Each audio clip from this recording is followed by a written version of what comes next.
ছিলাম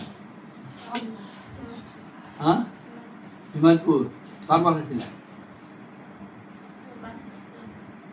কোথায় ছিল তাহলে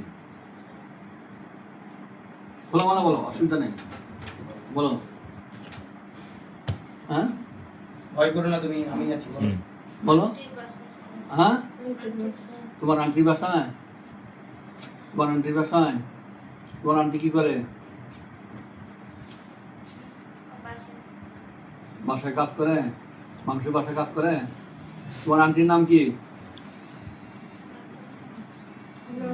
কোথাকার ওনার বাড়ি কোথায় চাচি আপনি কিছু বলেন না, বলতে দেন।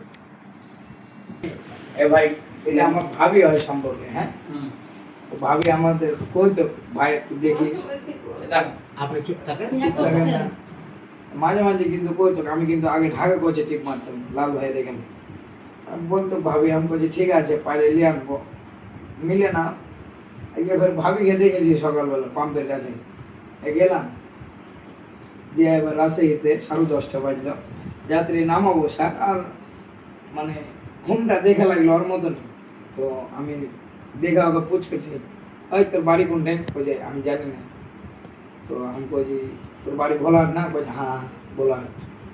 তো এখানে কি করছিস? বলছে আমি মেহেরপুর ছিলাম, গোদাগাড়ি যাবো। আমি বলছি তো গোদাগাড়ি যাবি, তোকে তো ছেড়ে দিলে তো হারিয়ে যাবি, উঠ উঠ। আমার গায়ে তো দুটো ব্যাগ ছিল স্যার, দুটো ব্যাগ কিন্তু আমি ফেলে নিলাম, আবার বক্সে ভরলাম।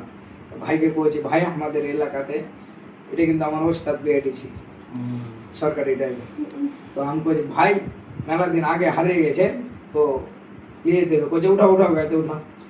দিয়ে ফের ওকে ফের পুছ করছি তোরা কয় ভাই বোন? বলছে দুটা ভাই। দিয়ে এবার ভয়ে ভয়ে কিন্তু স্যার পুছ করছি, এবং ওর মতনই ক্ষম লাগছে, আমার লাগে না। দিয়ে দিয়ে নদীপুর ভিতরে আমাদের ফের আবার অন্যরকম, তো মানে সবকিছু তথ্য লিবে দিয়ে লেখালেখি করলো। ওখানে কিন্তু বসে আমি গাড়িটা ঝাড় দিলাম, ভাই বের বলছে কিছু খেয়েছো? মেয়েটাকে পুছ করছে আসছে কি? আমি বলছি দেখেন ভাই কিছু খেয়েছে কি? বলছে খাইনি, আমি মেলাক্ষণ খেয়েছি। ভাই ফের লিয়ে আলো দিয়ে চা খেলে এলো। আমি বলছি বস, খানিকক্ষণ পর আমরা যে টাইমে যাই খেতে, ও টাইমে খাইতে যাবো। 1টার দিকে ফের খাইতে গেলাম, ভাত খেলে এলো কলজার মাংস দিয়ে। আবার ফের লিয়ে আনলাম, দিয়ে সব জানালাম, মানে ওর ভাইয়ের নাম্বার ফের নাই, ওর মেয়ের ভাইয়ের। আমি আরেকজনকে ফের ওর বাড়ির কাছে নাম্বার ছিল, দিয়ে ফোন দিল, দিয়ে স্যার এইটুকু। খুব ভালো একটা কাজ করছো তুমি আসলে পুরস্কার পাওয়ার